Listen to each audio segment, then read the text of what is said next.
car manufacturers who've made bigger strides than Hyundai over the last few years. Gone are the days when the firm's cars were merely cut-price alternatives to the mainstream models. These are now cars that can compete on their own merits. The i40 Saloon is a good example. It's Hyundai's answer to the Ford Mondeo, Volkswagen Passat and Vauxhall Insignia, and like those cars, it's a cracking family saloon. And, like those rivals, most of the i40 sold will be as company cars rather than private buys.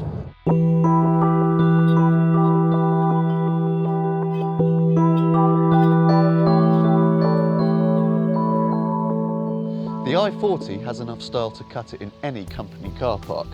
The angular detailing of the headlamps and grille combined with the sleek styling of the bonnet and the low roofline. This crease that runs from the front wing to the rear wing across the doors gives the design even more dynamism. At the back end, the effect's topped off with LED tail lamps and a steeply raked rear screen. All versions come with alloy wheels, front fog lamps and chrome trims on the window surrounds and exhaust pipes. That means you get the same sharp looks even if you go for an entry-level model. True, the Hyundai badge won't dazzle your business clients like an Audi or BMW emblem will, but it'll easily match a Ford or Vauxhall badge for prestige. And from a styling perspective, you certainly won't feel shortchanged.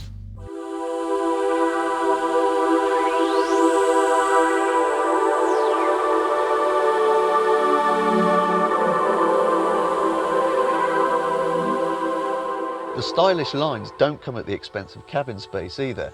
Headroom is generous despite the swooping roofline, and the back seats have bags of legroom. There's easily enough space in here to keep colleagues and clients comfortable, no matter how tall they are. True, life could be a bit comfier from behind the wheel. There is lots of adjustment for your driving position, but your seat won't go low enough and your steering wheel won't go high enough. That said, all four trims come absolutely stacked with kit, including air conditioning and a Bluetooth phone connection. Our favourite version is second rung style trim because it adds fleet-friendly features like sat-nav, front and rear parking sensors and cruise control. You'll like spending time in here as well. The interior design is modern and interesting, but it's also easy to use. What's more, the standard of the materials in the assembly gives an impressively high quality feel. The boot is one of the biggest in the class as well, only just trailing a Ford Mondeo's for capacity.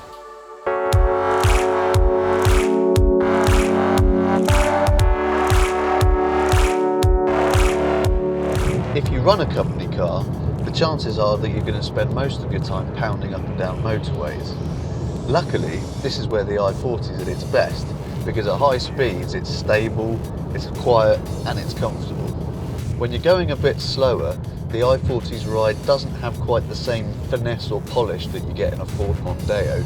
It's not as good in the bends either. The steering feels a bit vague around the straight ahead and it all feels rather artificially weighted.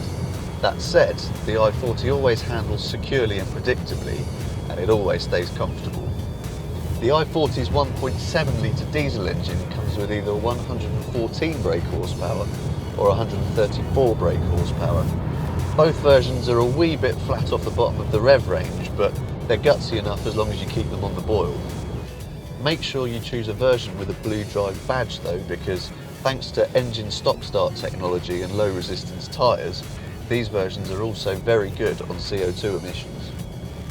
That's especially important for company car drivers because it helps keep monthly tax bills down. Low emissions also mean good fuel economy, and both Blue Drive versions can average well over 60 miles per gallon.